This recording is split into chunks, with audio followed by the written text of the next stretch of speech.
What is a river? A river is a natural flowing watercourse, usually freshwater, flowing towards an ocean, sea, lake, or another river. We see them pretty much everywhere on maps, and when humans first started to settle down, they very often chose locations next to rivers due to the easy access to fresh drinkable water. That's why so many large cities or capitals throughout history are next to rivers. Cairo has the Nile, Amsterdam the Amstel, Baghdad has the Tigris, Lisbon has the Tagus, London has the Thames. A lot of these are famous rivers, despite not being that big, but a lot of them are very big. So in this video, I want to take a look at the largest rivers in the world, how big they actually are, where they are, what surrounds them, and other interesting facts about them. So let's jump right into the list. Amur River is the 10th largest river in the world. It's 2,824 kilometers long, and it's found on the Russia-China border, with 200 tributary rivers connected to it.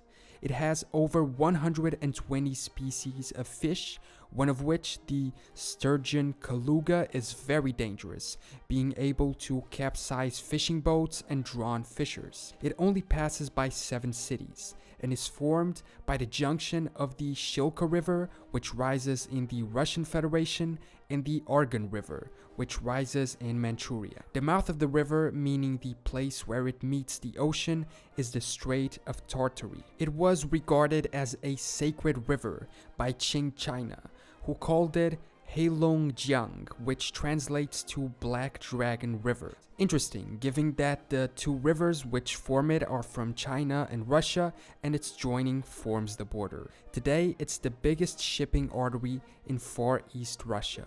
Next, the Congo River, formerly known as Zaire River. It's the second longest in Africa, at 4,370 kilometers, only behind the Nile, which we'll get to soon. And it's the second largest river in the world by discharge volume, but it does rank at number 1 in one aspect: the world's deepest recorded river, at 220 meters of depth.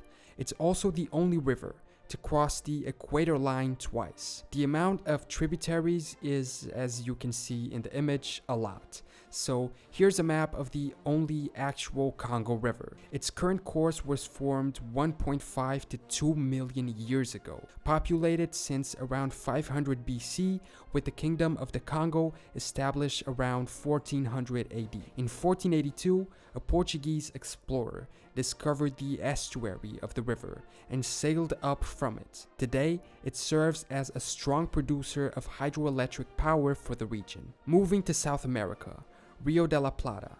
It's the estuary formed by the joining of the Uruguay and Paraná rivers, and it empties into the Atlantic Ocean. It's the widest river in the world, with a max width of 220 kilometers. That's insanely big. It's so wide that full-on naval battles took place inside it, like the Battle of Juncal between the Argentines and the Brazilians in 1827, and even in World War II, when in 1939, a German battleship was engaged by the British Royal Navy in the region. It forms part of the border between Argentina and Uruguay. The coasts of Rio de la Plata are the most densely populated areas of Argentina and Uruguay. The Spanish came in 1516 during a search for a passage between the Atlantic and the Pacific Oceans, calling it the Mar Dulce, or freshwater sea. Eventually, it was renamed to Rio de la Plata by the Spanish. This name would translate to the River of Silver, one can assume because the area had a lot of silver to be mined. Next, the Irtysh. The river's source lies in the Mongolian Altai, in Dzungaria, the north part of China, close to the border of Mongolia. The river itself is in the Altai Mountains, crossing Mongolia, China, Kazakhstan, and Russia, with its 4,248 kilometers of length. Oddly, like the Amur, it was also known in its earlier stages as the Black Irtysh, with this time the designation being given by the Russians, but now it's just the Irtysh River. And it has another common aspect. The border between the Russian and the Qing empires was in the Irtysh Basin, being fairly similar to the modern borders. Today, it serves as a large producer of hydroelectric power, and it is the largest commercial port in western Siberia, passing 11 cities with 7 bridges between shores. Then we have the Yellow River. It's the second longest in China. Number 1 is coming up in a second. With an estimated 5,464 kilometers, it ranks number 6 on this list. Originating in the Bayanhar Mountains in Qinghai province of West China, it flows through 9 provinces and it empties into the Bohai Sea. Its basin was the birthplace of ancient Chinese civilization, and it was the most prosperous region in early Chinese history. However, there are frequent devastating floods. We can see that being mentioned in this piece of art from the 12th century, already referring to the rising waters. The earliest writings about the Yellow River simply called it river. Yellow was added to describe the color of the muddy water in some parts of the river, which arises from dirt in the water. Oh, and guess what? This one was at a point called the Black River too. I guess ancient people really liked calling rivers that, but this time it was the Mongolians. In the Qinghai province, the river's Tibetan name is River of the Peacock. I couldn't really find out why. For this next one, we go back to Mongolia, but mostly Russia. The Yenisei River, the largest river system flowing to the Arctic Ocean, with 5,539 kilometers.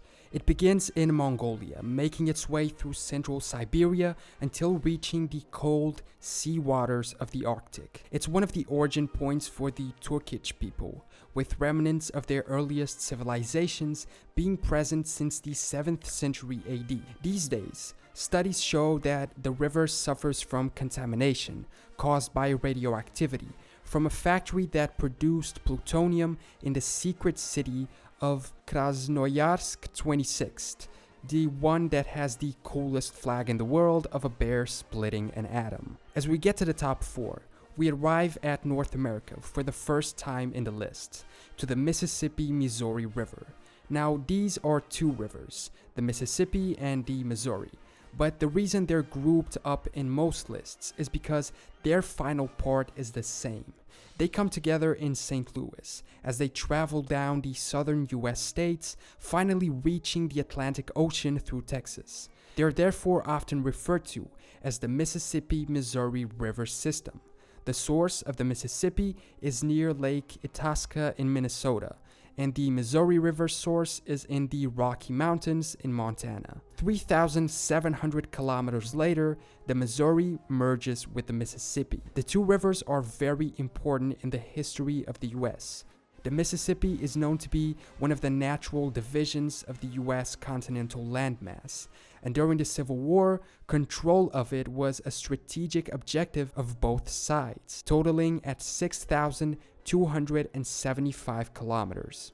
At number 3, the river Yangtze or Yangtze. This one is also in China. In fact, it's the longest river in the world to flow entirely within a single country. Its source is in the Tibetan Plateau, flowing to the east for 6,300 kilometers before reaching the ocean near the city of Shanghai. The river's drainage basin, pretty much the area around the river, is 1/5 of the land area of China, and it contains 1/3 of its population. Throughout Chinese history, the river has always had a significant role in agriculture, transportation, sanitation, industry, and war. In fact, human activity has been verified in the Three Gorges area as far back as 27,000 years ago. Today, that area is home to the largest hydroelectric power station in the world, the famous Three Gorges. Now, a disclaimer. Half the lists I found place the Nile in first and the Amazon in second. The other half do the opposite. Apparently, the Amazon is the largest in terms of volume and water discharge, but it's believed to be slightly shorter than the Nile. So, since we've been focusing on length, just to follow the same criteria, I'll put the Amazon in second place. So, let's start with it. At 6,400 kilometers, it flows through South America, almost connecting the Pacific to the Atlantic through its river system. Since 2014, the headwaters of the Mantaro River on the Cordillera Rumicruz in Peru are considered its source. The main stem of the Amazon, though, is called the Solimões River by the Brazilians, starting near the Brazilian city of Manaus. At this point, the Solimões River merges with the, guess what, Black River, creating the meeting of waters.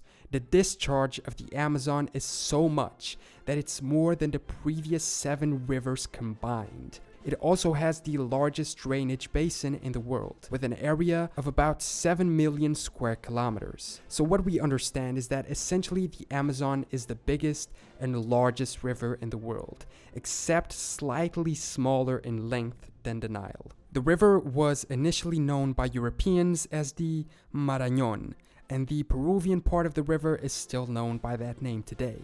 It later became known as the Rio Amazonas in Spanish and Portuguese, or the Amazon in English. The name Amazon was given after native warriors attacked a 16th century expedition. The warriors were led by women, reminding them of the Amazon warriors, a tribe of women fighters mentioned in Greek mythology. And finally, we get to number 1, the longest river in the world, the Nile.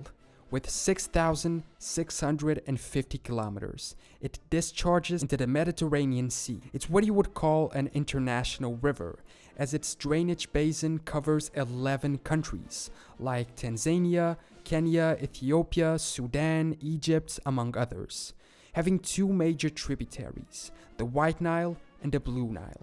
The White Nile is considered to be the headwaters and primary stream of the Nile itself, but the Blue Nile is the source of most of the water. The 2 rivers meet just north of the Sudanese capital. The Nile was called Iteru in ancient Egyptian, and it has been the lifeline of civilization in Egypt since the Stone Age, and it was extremely important in the founding and maintenance of ancient to modern Egypt. What's most interesting is that the present Nile is projected to be the 5th version of the river. Satellite images identify dry water courses in the desert to the west of the Nile. A canyon, now filled by surface drift, represents an ancestral Nile called the El Nile that flowed millions of years before the present one.